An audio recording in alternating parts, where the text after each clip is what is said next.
Do livro Pão Nosso, capítulo 175 de 180, Tratamento de Obsessões, psicografado pelo médium Francisco Cândido Xavier, através do Espírito Emmanuel.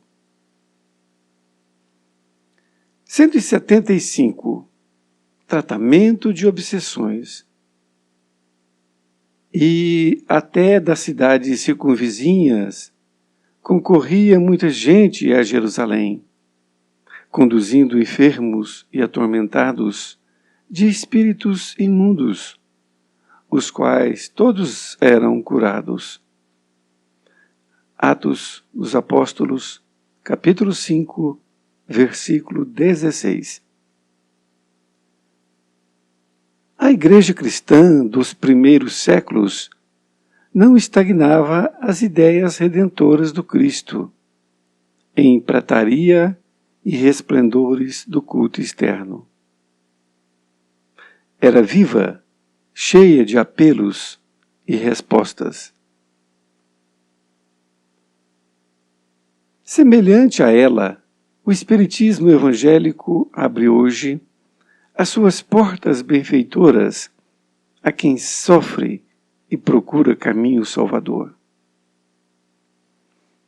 É curioso notar que o trabalho enorme dos espiritistas de agora, no socorro às obsessões complexas e dolorosas, era da intimidade dos apóstolos.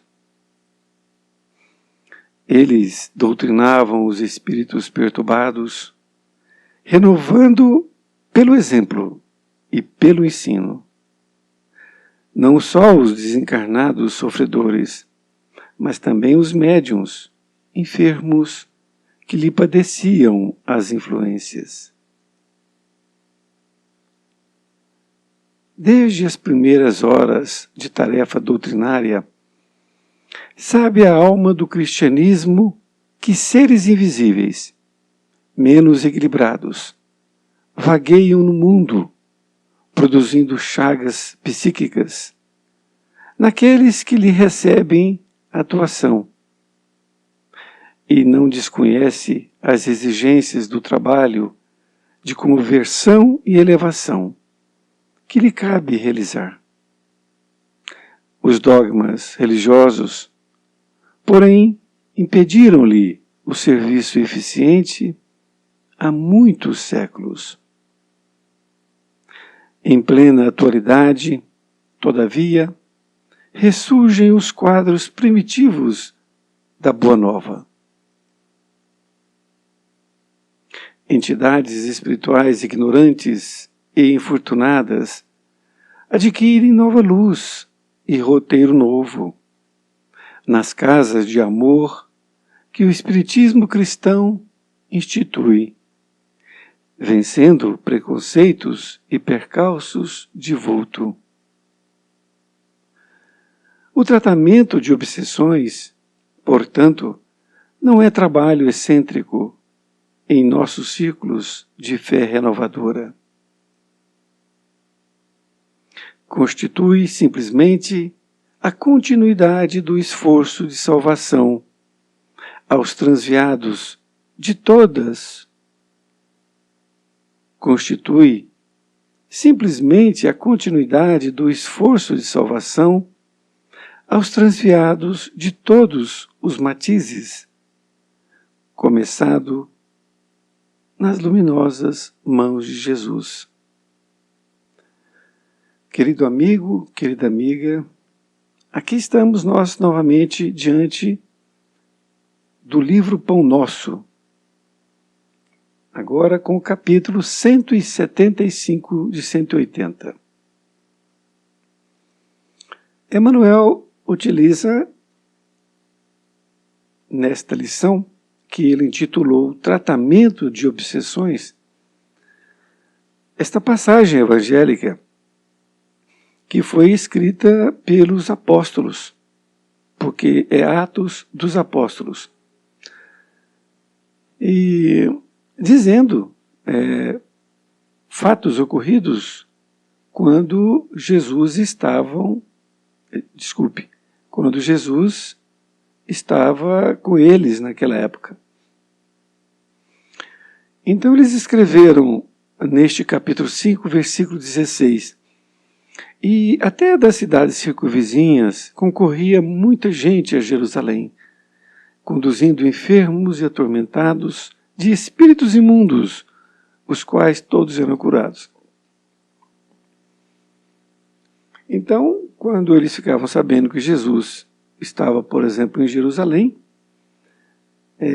as cidades vizinhas ficavam sabendo que Jesus estava lá e eles viajavam até Jerusalém para encontrar Jesus, levando enfermos e atormentados de espíritos imundos, e todos eram curados. Vejam bem a colocação, muito incisiva, não é? Emmanuel começa então a nos explicar essa questão da obsessão, o tratamento da obsessão, que Jesus o fazia naquela época e depois os apóstolos também começaram a fazer, deram continuidade ali naquele trabalho de curar os enfermos, não é? E de toda a ordem que existia. Então, Emmanuel diz assim: a igreja cristã dos primeiros séculos não estagnava as ideias redentoras do Cristo em prataria e resplendores do culto externo.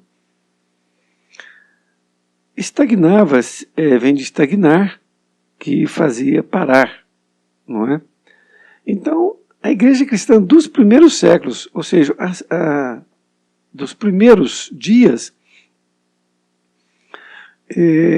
não estagnava essas ideias do Cristo em prataria e resplendores do culto externo.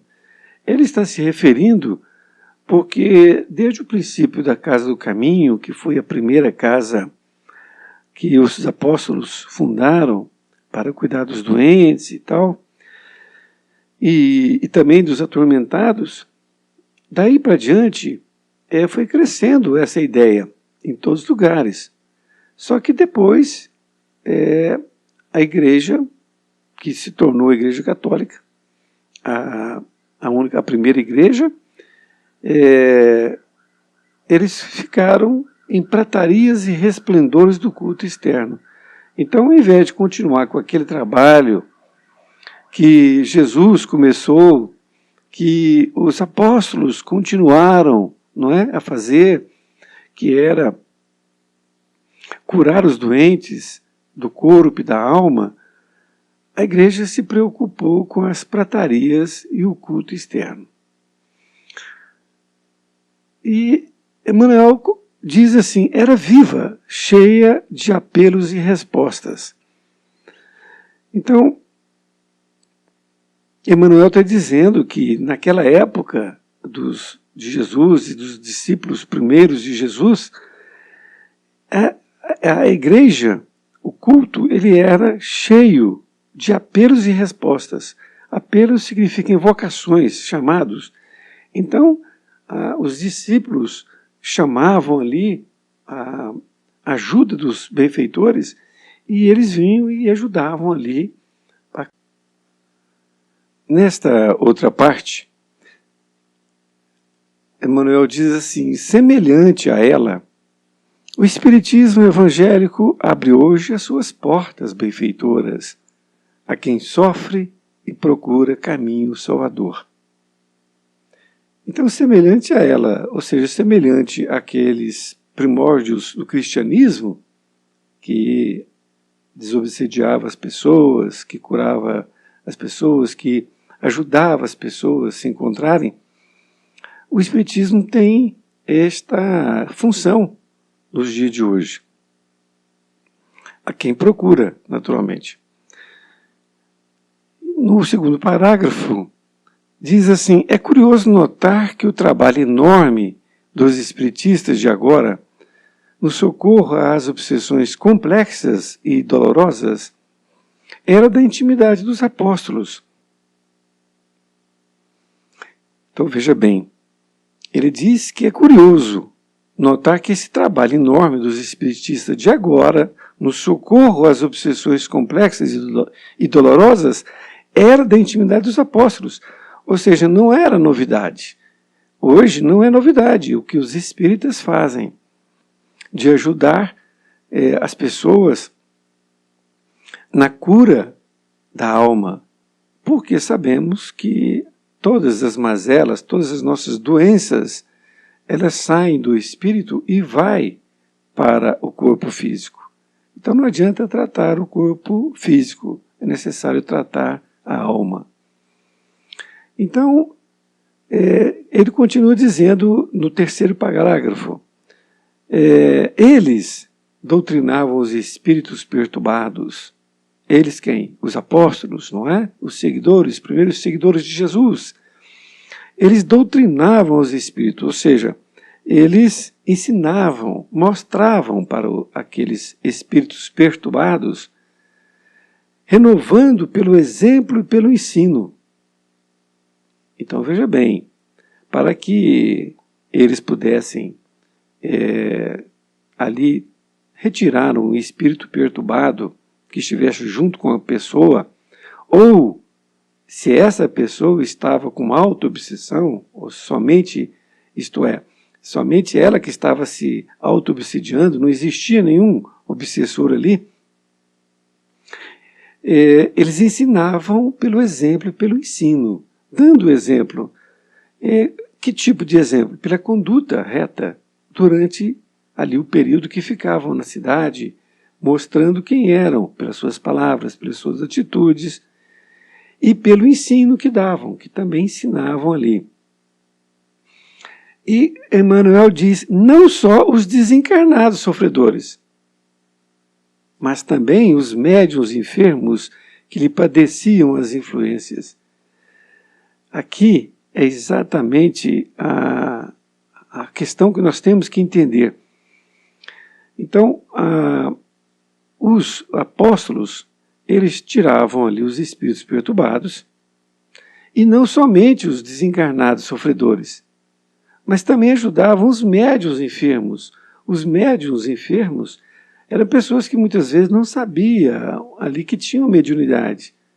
Ele era tido como uma pessoa obsediada, e era obsediada mesmo, não é? Porque nem sabia o que estava acontecendo, mas sofria muita influência de espíritos desencarnados. Porque a mediunidade, ela tem dois extremos. Ou a pessoa sofre, nem sabendo o que está acontecendo, sendo um joguete na mão de criaturas perturbadas, mais ainda, criaturas infelizes, não é? Ou então ela é uma pessoa equilibrada, o que não é fácil também, que ela pode trabalhar ajudando as outras pessoas. Então são os dois extremos, podemos assim dizer. Nesta outra parte, Emmanuel diz, desde as primeiras horas de tarefa doutrinária, sabe a alma do cristianismo que seres invisíveis, menos equilibrados, vagueiam no mundo, produzindo chagas psíquicas naqueles que lhe recebem atuação e não desconhecem as exigências do trabalho de conversão e elevação que lhe cabe realizar. Os dogmas religiosos, porém, impediram-lhe o serviço eficiente há muitos séculos. Vamos aqui então analisar este parágrafo, que é um parágrafo extenso, inclusive. Diz que desde as primeiras horas de tarefa doutrinária, sabe a alma do cristianismo. Então, desde o princípio do cristianismo, a alma do cristianismo, ou seja, todos aqueles espíritos benfeitores que são ali comandados por Cristo, ele sabe que seres invisíveis, menos equilibrados, vagueiam no mundo. Tem consciência disto. Porque assim como tem os espíritos benfeitores, tem aqueles ainda que são menos equilibrados. Ele não diz inferiores, não é? Porque senão estariam taxando espíritos inferiores. menos equilibrados são aqueles espíritos que não estão ainda voltados para o bem. Então, o cristianismo sabia disto, que eles estão aí vagando pelo mundo, produzindo chagas psíquicas naqueles que lhes recebem a atuação. Então, o cristianismo sabe perfeitamente, desde a época de Jesus, que essas criaturas menos equilibradas vagueiam no mundo produzindo chagas. As chagas são feridas. Então eles produzem feridas psíquicas. Veja que interessante. Naqueles que lhes recebe atuação. Então essas criaturas menos equilibradas, desencarnadas, atuam em pessoas encarnadas e fazem com que elas fiquem com essas chagas psíquicas. E não desconhece. Então, o cristianismo não desconhece as exigências do trabalho de conversão e elevação que lhe cabe realizar. Então, o cristianismo sabe que tem essa função, esse objetivo, né? O trabalho de conversão e elevação que tem que fazer com que as criaturas passem a entender. As pessoas passem a entender que precisa disso. Se elevar, de converter. Os dogmas religiosos, porém, impediram-lhe o serviço eficiente há muitos séculos. Então, aqui ele faz a colocação de que a Igreja Católica, quando ela desvencilhou, de certa forma, de ajudar os pobres, os desvalidos, e passou para aquele trabalho dogmático, cheio de dogmas, cheio somente fazendo um trabalho sem muita contato com as pessoas, somente fazendo a parte sem muito trabalhar o equilíbrio das pessoas. Então, isso impediu, não é? Impediu que o cristianismo fosse para frente nesta questão de ajudar os desequilibrados. E ele conclui ainda nessa parte assim: em plena atualidade, todavia, ressurgem os quadros primitivos da Boa Nova. Então ele diz que nessa atualidade ressurgem esses quadros primitivos, ou seja, o Espiritismo veio trazer o cristianismo redivivo, justamente para voltar lá naquele tempo e fazer o que se fazia. Porque a sociedade não melhorou muito, ainda continua sendo obsediada de uma forma até ampla nos dias de hoje. Nesta outra parte diz assim: entidades espirituais ignorantes e infortunadas adquirem luz e roteiro novo nas casas de amor que o Espiritismo cristão institui, vencendo preconceitos e percalços de vulto. Então, Emmanuel dá aqui o que está acontecendo, que entidades espirituais ignorantes e infortunadas adquirem nova luz e roteiro novo nas casas de amor que o Espiritismo cristão institui, vencendo preconceitos e percalços de vulto. Então, essas entidades espirituais que estão desencarnadas, que estão obsidiando, perseguindo essas criaturas encarnadas, elas veem uma nova luz e um roteiro novo para deixar ali a ignorância. No segundo parágrafo, diz: o tratamento de obsessões, portanto, não é trabalho excêntrico em nossos círculos de fé renovadora. Então, Emmanuel, mais uma vez, volta a dizer que esse trabalho de tratamento de obsessões não é um trabalho excêntrico, ou seja, não é um trabalho novo, não é um trabalho que começou agora. Ele veio lá do cristianismo, do princípio, nos primórdios.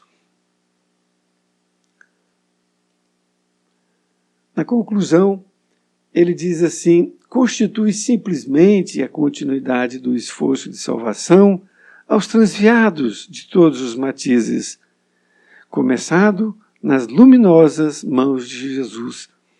Olha que coisa interessante. Então ele está falando ainda desse trabalho de desobsessão, de ajuda ao próximo.